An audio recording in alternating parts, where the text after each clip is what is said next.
Hello दोस्तों, इस video में हम बात करेंगे कैंसर के बारे में कि भाई कैंसर क्या होता है। ठीक है कि भाई जैसा कि हम सब जानते हैं कि जो हमारी बॉडी है वो सेल से बनी है। तो कैंसर को जानने के लिए हमें नॉर्मल सेल को समझना पड़ेगा कि भाई नॉर्मली हमारी बॉडी में जो सेल्स होते हैं वो किस तरीके से काम करते हैं। तो देखो, जो भी सेल होते हैं हमारी बॉडी में, सेल के अंदर दो चीज़ें होती हैं, सेल ग्रोथ और सेल डिफरेंशिएशन। सेल ग्रोथ का मतलब होता है सेल का आकार बढ़ना, यानी साइज का बढ़ना। सेल डिफरेंशिएशन का मतलब होता है कि भाई सेल का शेप में आना, किसी एक स्पेसिफिक फंक्शन को करना। ठीक, तो अगर हम अपनी बॉडी में बात करें तो जो सेल ग्रोथ होती है और सेल डिफरेंशिएशन होती है वो बहुत ही रेगुलेटेड होती है। रेगुलेटेड यानी कि बिल्कुल सोची समझी होती है कि भाई इस सेल को इतना ही साइज में बढ़ना है और इतनी ही यही फंक्शन इस सेल को करना है। ठीक है, तो नॉर्मली अगर सेल की बात करें तो नॉर्मली सेल में एक प्रॉपर्टी होती है कॉन्टैक्ट इनिबिशन। ये वर्ड कॉन्टैक्ट इनिबिशन बहुत बार आया है जब भी कैंसर की बात हुई है, तो इस वर्ड को समझें कि कॉन्टैक्ट इनिबिशन होता क्या है। ठीक, देखो कॉन्टैक्ट इनिबिशन कहता है कि सपोज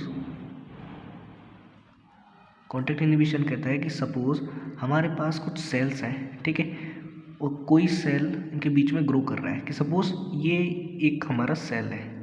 ठीक, तो ये जो सेल है, अगर ये सेल ग्रो कर रहा है, ये जो बीच वाला सेल है, ठीक है, इस सेल को समझना कि अगर ये ग्रो कर रहा है तो ये सेल जब तक ही ग्रो कर सकता है जब तक इसकी जो बाउंड्रीज है ना वो दूसरे सेल से भिड़ ना जाए, यानी कि यहाँ तक इसकी बाउंड्री फैल ना जाए। ठीक है, एक बार ये सेल इतना ग्रो कर लिया कि भाई इसकी बाउंड्रीज दूसरे सेल से छिप गई, कि भाई इसकी बाउंड्री इस वाले सेल से छिप गई, इधर से छिप गई, इधर से छिप गई, यानी कि दूसरे सेल के कांटेक्ट में आ गई, यानी कि दूसरे सेल के कांटेक्ट में आ गई इसकी बाउंड्री।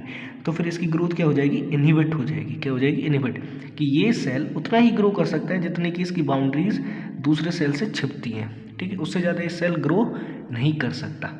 लेकिन कभी कभार क्या होता है, कुछ केसेस में ऐसा होता है, हमें ऐसा देखने को मिलता है, जो सेल होता है वो इन बाउंड्रीज से भी बाहर ग्रो कर जाता है। ठीक है, कि भाई कॉन्टैक्ट इनिबिशन एक प्रॉपर्टी है जिसके तहत नॉर्मल सेल अपनी बाउंड्री तक ही ग्रो कर सकते हैं। लेकिन कुछ केसेस में ऐसा देखने को मिलता है कि जो नॉर्मल सेल है वो भाई एक्स्ट्रा ग्रो कर जाते हैं, मतलब कि जितनी बाउंड्री है उससे भी ज़्यादा ग्रो करेंगे। ठीक है, तो इसी एबनॉर्मल ग्रोथ को, ठीक है, एबनॉर्मल ग्रोथ को हम क्या कहते हैं, कैंसर कहते हैं। इसी एबनॉर्मल ग्रोथ को हम कैंसर कहते हैं। ठीक है, तो जो भी हमारे कैंसर के सेल्स होंगे उनमें क्या होगी, एबनॉर्मल ग्रोथ होगी। ठीक है, साथ में कॉन्टैक्ट इनिबिशन यानी कि ये जो प्रॉपर्टी थी कि भाई जैसे ही इसकी बाउंड्री यहाँ तक पहुँचती है और ग्रोथ बंद हो जाती है, तो कॉन्टैक्ट इनिबिशन की प्रॉपर्टी कैंसरस सेल में नहीं होती। ठीक है, तो कैंसर में क्या होता है, कैंसर में ये दो चीज़ें आपको देखने को मिलेंगी, एक तो एबनॉर्मल ग्रोथ देखने को मिलेगी सेल की, दूसरी कॉन्टैक्ट इनिबिशन की प्रॉपर्टी नहीं होती, तो नो कॉन्टैक्ट इनिबिशन। ठीक है, तो ये थी बात हमारी कैंसर के बारे में कि भाई कैंसर कैसे होता है। ठीक है, और कैंसर सेल के अंदर क्या क्या खास बात होती है।